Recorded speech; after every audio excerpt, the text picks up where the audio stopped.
झुंझुनू से बड़ी खबर सामने आ रही है। एक आरटीआई कार्यकर्ता को गाड़ी से कुचलकर मारने की कोशिश की गई है। हमले में आरटीआई कार्यकर्ता बाल बाल बच चुका है। घटना सीसीटीवी कैमरे में कैद हो गई है। वहीं कोतवाली पुलिस का घटना के बाद लापरवाही भरा रवैया सामने आया। घटना के बाद मौके पर पहुंचे कोतवाली थाने के एसआई महेश कुमार से जब मीडिया कर्मियों ने मामले की जानकारी लेनी चाहिए तो बोले कि पहले रिपोर्ट तो आने दो। अगर दोनों पक्षों में समझौता हो गया जिससे साफ तौर पर यह जाहिर होता है कि वारदात के बाद भी पुलिस समझौते का इंतजार कर रही है, क्योंकि आरटीआई कार्यकर्ता ने शहर के 3 नामचीन बिल्डर समेत 4 लोगों पर उसे जान से मारने का षड्यंत्र रचने का आरोप लगाया है।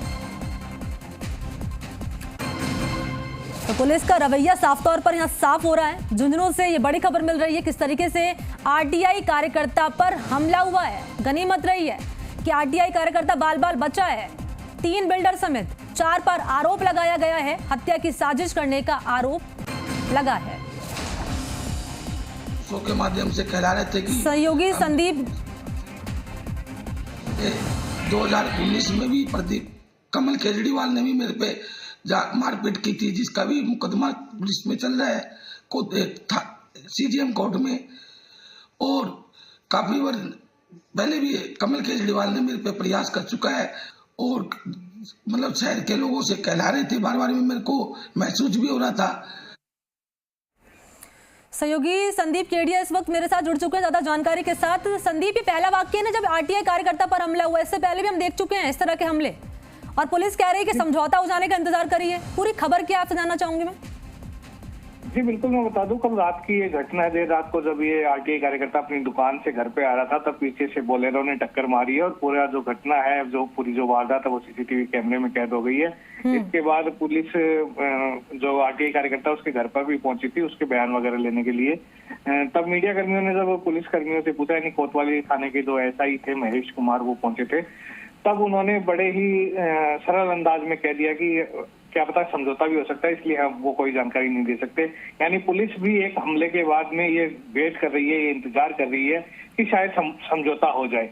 और मुझे नहीं लगता कि पुलिस ने कोई कार्रवाई उसके बाद की होगी, क्योंकि जब पुलिस ही समझौते के लिए इंतजार कर रही है तो क्या कार्रवाई करेगी। लेकिन जो आरटीआई कार्यकर्ता पर हमला है ये बड़ा ही वो चिंता की बात है, क्योंकि उन्होंने खुद 3 जो शहर के नामचीन बिल्डर हैं उनके नाम लिए हैं, उनके एक रिश्तेदार है उनका नाम लिया है कि ये लगातार उन्हें धमकियां दे रहे थे। एक बिल्डिंग का जो निर्माण है वो अवैध रूप से हो रहा था। इस बिल्डिंग का काम रुकवाने के लिए उन्होंने स्टे भी ले रखा था, लेकिन स्टे के बावजूद पिछले 5-7 दिनों से जो काम चल रहा था उसको रोकने के लिए जब वो लगातार शिकायत कर रहे थे तो उनके पास धमकियां मिल रही थी कि उसे जान से मार दिया जाएगा। और वो भी इसी बात का आरोप लगा रहे हैं कि इन्हीं के षड्यंत्र पर इन्होंने किसी दूसरे व्यक्ति से ये काम करवाया, उसे जान से मारने की कोशिश की है। जी संदीप, हम तस्वीरें भी दिखा रहे हैं इस वक्त दर्शकों को, एक्सक्लूसिव तस्वीरें हैं किस तरीके से हमला करने की कोशिश की गई। हालांकि बच गया है आरटीआई कार्यकर्ता और साफ तौर पर यह कहा जा रहा है कि मेरे खिलाफ साजिश रची गई और हमला करने की कोशिश की गई है। जिसने हमला करने की कोशिश की है संदीप, पता चल पाया, पहचान हो पाई है उसकी? जी, इन्होंने 3 या 4 बिल्डर है जो नामचीन उनका नाम लिया है, लेकिन अभी जैसे वो एफआईआर दर्ज होती है, उसके खिलाफ मामला दर्ज होता है, उसके बाद हम कुछ उसका खुलासा कर पाएंगे और पुलिस भी उस मामले में कुछ कर पाएगी। लेकिन अभी फिलहाल देर रात की घटना थी, पुलिस क्या कर रही है ये कोई बता नहीं सकता, क्योंकि कोतवाली पुलिस के जो जवान जो जिम्मेदार अधिकारी आए थे उन्होंने भी इस बात से टाला मटोल करके वहां से निकल लिए थे।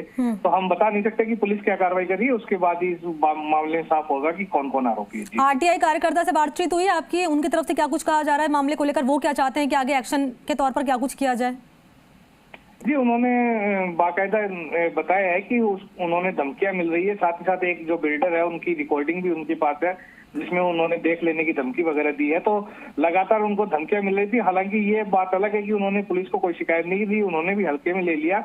लेकिन जब वो घर लौट रहे थे कल रात को, उस टाइम जब हमला हुआ तो हम तस्वीरों में भी साफ देख सकते हैं कि एक गाड़ी आई और एक षड्यंत्रपूर्ण और साजिश के तहत उनको टक्कर मारी और भाग गए। उस गाड़ी को रोकने की भी कोशिश की गई, लेकिन गाड़ी ने जो गाड़ी का चालक था उसने गाड़ी नहीं रोकी और फिल्मी स्टाइल में अपनी जो गाड़ी है वो भगा कर ले गया। तो आरटीआई कार्यकर्ता का यही कहना है कि वो लगातार इस लड़ाई को लड़ रहे हैं। जो भी अवैध बिल्डिंग का जिसकी आरटीआई निकाल के उन्होंने उस अवैध निर्माण को बताया है, उसमें उन्होंने बाकायदा स्टे ले रखा है, उसके बावजूद उसमें निर्माण हो रहा था। जी संदीप, इससे पहले भी ऐसे कुछ वाक्य सामने आ चुके हैं आरटीआई कार्यकर्ता पर जिन पर हमला हुआ है। क्या ये आरोप लगा चुके हैं कि पहले भी ऐसे इनके खिलाफ कोई साजिश रची गई है? और ये बिल्डर कहाँ के रहने वाले हैं? फिलहाल कोई जानकारी इसको लेकर? जी बिल्कुल, झुंझुनू शहर का सारा मामला है। और जो बात करें पहले हमले की, तो वो बता रहे हैं कि इससे पहले भी उन पर हमला हुआ है, मारपीट हुई है। मारपीट का मामला कोतवाली में दर्ज है, जिसकी भी जांच हो रही है। वो किस स्तर पर है वो नहीं पाने की स्थिति में थे, क्योंकि काफी घबराए हुए थे। लेकिन ये तय है कि एक बिल्डर के खिलाफ उन्होंने पहले मारपीट का मामला दर्ज करा रखा है। अच्छा संदीप, देखिए जिस तरीके से अभी आपने बताया शुरुआती तौर पर, और हमने भी दर्शकों को बताया है किस तरीके से यहाँ पर पुलिस से जब मीडिया कर्मियों ने बातचीत की और पूछा इस मामले को लेकर कि क्या कुछ आगे कार्रवाई की जा रही है, तो पुलिस की तरफ से ये कहना है कि समझौता होने का इंतजार कीजिए। वाकई में कई तरह के सवाल यहाँ पर पुलिस पर उठाते नजर आ रहे हैं, क्योंकि पुलिस का अगर ये रवैया सामने आता है तो ऐसे जो है नियंत्रण अपराध पर लगना तो मुश्किल हो जाएगा। शुक्रिया आपका संदीप, तमाम जानकारी के लिए, अपडेट देने के लिए बहुत धन्यवाद आपका।